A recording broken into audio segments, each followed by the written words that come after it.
আজকের অধ্যায়ে আমরা সরলরেখা গতির সমীকরণগুলি জানব।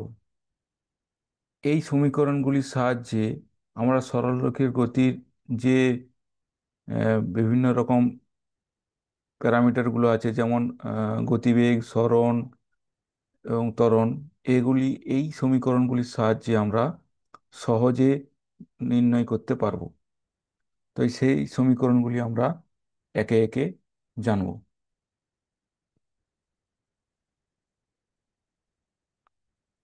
তো প্রথম ক্ষেত্রে আমি ধরে নিয়েছি সমীকরণটি নির্ণয় করার জন্য এখানে ধরেছি যে বস্তুটি যে গতি, সরলরেখা গতি, সেটি সমবেগে আছে। মানে এখানে বস্তুটির ত্বরণ শূন্য এবং গতিবেগের কোনো পরিবর্তন হচ্ছে না, অর্থাৎ গতিবেগ স্থির। তো এক্ষেত্রে আমরা লিখতে পারি যে equation dx by dt derivative with respect to displacement or with respect to সরণ ইকুয়াল টু ভেলোসিটি ভি, বেগ ভি, যেটা ধ্রুবক। তো একে যদি আমি সমাকলন করে তাহলে বস্তুর যে অবস্থানটা পাবো, সেই অবস্থান এক্স হবে integration x naught to x d x equal to v integration of zero to t d t. তো একে যদি আমরা সিম্পলিফাই করি তাহলে যে ইকুয়েশনটা পাবো সেটা হবে x minus x naught equal to vt. তো একে সিম্পলিফাই করলে যে চূড়ান্ত বস্তুটির এখানে হচ্ছে এক্স নট হলো প্রাথমিক অবস্থান এবং টি হচ্ছে সময়। তো চূড়ান্ত অবস্থানে আমরা যে সমীকরণটা আসবে সেটা হবে x equal to x not plus v into t. তো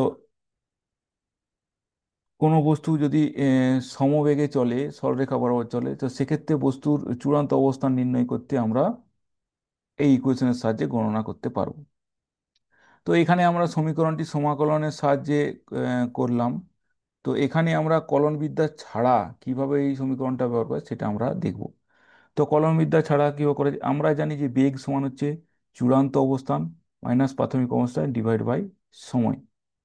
তো ভি, এখানে আমরা বেগকে ভি দ্বারা ডিনোট করছি, তো v equal to x minus x dot divide by t. তো একে যদি আমরা সিম্পলিফাই করি তাহলে আমাদের যে অবস্থানের ইকুয়েশনটা আসবে x equal to x not plus vt, যেটা আগের কলনবিদ্যার সাহায্যে যে আমরা সমীকরণটা পেয়েছিলাম সেই একই সমীকরণ। তো এইভাবে আমরা কলনবিদ্যার সাহায্য ছাড়াও আমরা এই ইকুয়েশনটা নির্ণয় করতে পারবো। পরবর্তী ক্ষেত্রে যে আমরা যে আমি শর্ত নিয়েছি সেটা হলো সমত্বরণ সরলরেখা গতি। মানে বস্তুটির ত্বরণের স্থির কিন্তু বেগ পরিবর্তন হচ্ছে। তো সেক্ষেত্রে আমরা বিভিন্ন সমীকরণগুলি জানবো। কিভাবে সেক্ষেত্রে আমরা বেগ নির্ণয় করব তার সমীকরণ, সরণ কিভাবে নির্ণয় করব তার সমীকরণ, এবং টাইম ছাড়া চূড়ান্ত বেগের সঙ্গে সময়ের যে সম্পর্ক তার সমীকরণটা নির্ণয় করব। তো একে একে আমরা প্রত্যেকটা সমীকরণ দেখব। তো প্রথমে আমরা জানি যে টাইমের সাপেক্ষে গতিবেগের ডেরিভেটিভ হলো ত্বরণ। তো তাকে আমরা লিখতে পারি dv by dt equal to a. তো এই ক্ষেত্রে ত্বরণটাকে আমি স্থির ধরছি, সেজন্য এ স্থির অর্থাৎ ধ্রুবক। তো এই সমীকরণে সমাকলন করে বস্তুটি আমার বেগ হবে v naught equal to v d v equal to a zero to to d t. তো এখান থেকে আমরা পাবো v minus v zero equal to a t. তো এখানে ভি জিরো হলো প্রাথমিক বেগ আর টি হলো সময়। তো চূড়ান্ত বেগের সমীকরণটা আসবে V equal to v zero plus এটি। তো এটা হলো কলনবিদ্যার সাহায্যে বস্তুর চূড়ান্ত বেগ নির্ণয়। এবং কলনবিদ্যা ছাড়া কিভাবে নির্ণয় করা যায়, কারণ আমরা জানি যে ত্বরণ সমান হচ্ছে চূড়ান্ত বেগ মাইনাস প্রাথমিক বেগ ডিভাইড বাই সময়। তো এখানে ত্বরণকে আমরা এ দ্বারা প্রকাশ করছি, a equal to v minus v zero divide by t. তো এখান থেকে আমরা সিম্পলিফাই করে ভি সমান equal to v zero plus এটি। তো এইভাবে কলনবিদ্যার সাহায্য ছাড়াও আমরা সমীকরণ নির্ণয় করতে পারি, চূড়ান্ত বেগের সমীকরণ নির্ণয় করতে পারি। এরপর আমরা সরণ নির্ণয় করব। তো আমরা জানি আগে আগের বার আমরা জেনেছি যে ভি ইকাল টু চূড়ান্ত বেগ v equal to v zero plus এটি। তো এখান থেকে আমরা ভি কে আমরা লিখতে পারি গতিবেগের dx by dt equal to v zero plus এটি।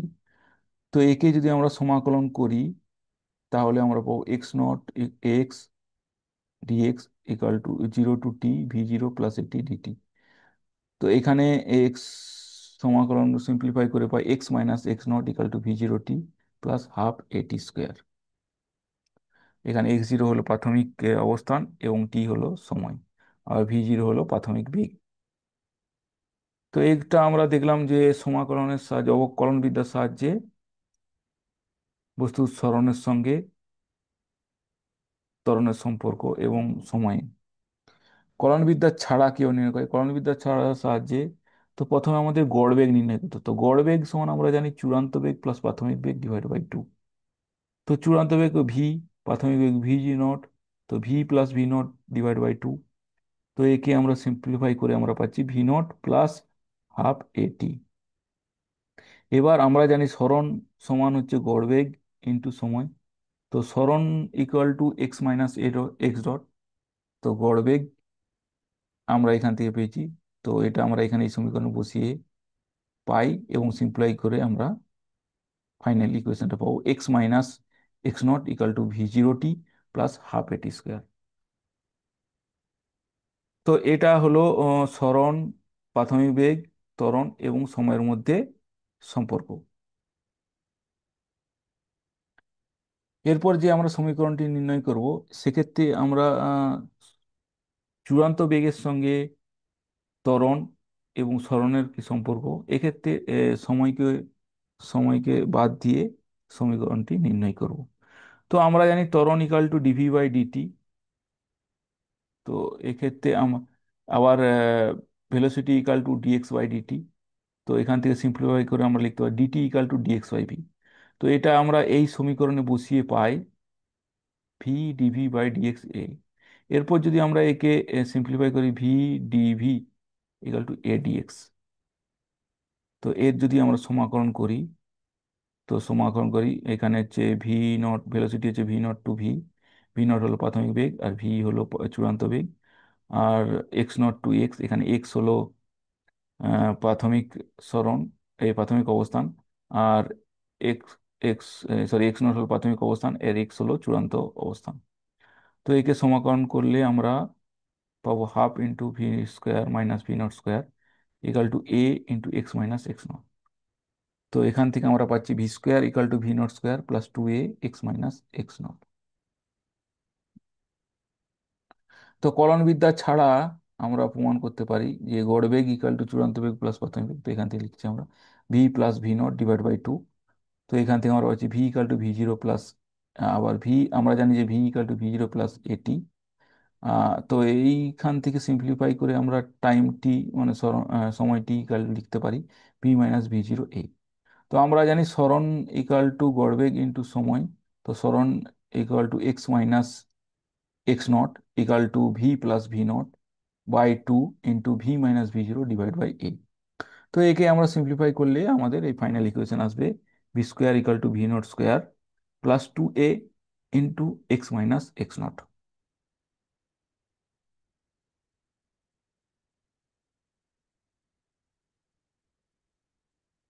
এরপর আমরা যে সমীকরণটা বের করবো যে টি তম মানে কোনো একটা সেকেন্ডে কতটা দূরত্ব মানে কতটা সরণ করবে, সেক্ষেত্রে আমরা সমীকরণটা জানবো। তো মনে করি এক্স টি মানে টি এক্স টি হলো টি তম সেকেন্ডে সরণ। তো সেটা হলো টি সময়ে সরণ মাইনাস টি1 মাইনাস সময়ে সরণ। তো এখান থেকে আমরা লিখতে পারি xt ইকুয়াল টু টি সময়ে সরণের সমীকরণ আমরা জানি। এখানে ভি0 হলো প্রাথমিক বেগ, তো ভি0 t plus half a t square minus ভি0 into t - 1 plus half a টি1 মাইনাস স্কোয়ার। তো একে যদি আমরা সিম্পলিফাই করি আমরা পাবো xt ইকাল টু ভি0 plus half a two t - 1। এটাই হলো টিতম সেকেন্ডে টিতম সময়ে কোনো বস্তুর সরণের সমীকরণ। তো এবার আমি এই যে অধ্যায়ে যে যে সমীকরণগুলো লাগবে, মানে যে সমীকরণগুলোর সাহায্যে আমরা আহ, কোনো বস্তুর গতির বিভিন্ন রকম প্যারামিটারগুলো আমরা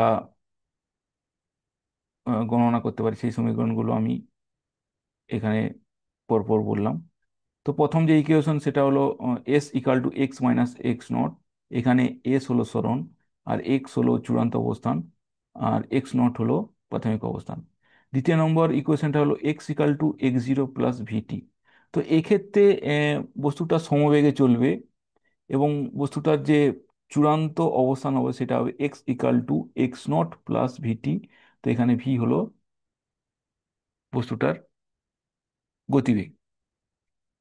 তৃতীয় নম্বর ইকুয়েশনটা, তো এক্ষেত্রে বস্তুটা সমত্বরণে চলবে। তো বস্তুটার গতিবেগের পরিবর্তন হতে থাকবে। তো সেক্ষেত্রে চূড়ান্ত যে গতিবেগের ফর্মুলা হবে সেটা হবে v equal to v zero plus a t. আর বস্তু সরণের মানে x minus x nought equal to হবে v zero t plus half এটি স্কোয়ার। এবং চূড়ান্ত বেগের সঙ্গে সরণের সমীকরণ এবং ত্বরণের যে রিলেশন, সেটা সমীকরণটা হবে v square equal to v zero square plus two a into x minus x nought. আর টি তম সেকেন্ডে বস্তুটার সমীকরণ হবে x t equal to v zero plus half a two t minus one. তো এই সমীকরণগুলোর সাহায্যে আমরা এই চ্যাপ্টারের কোনো প্যারামিটার আমরা নির্ণয় করতে পারবো।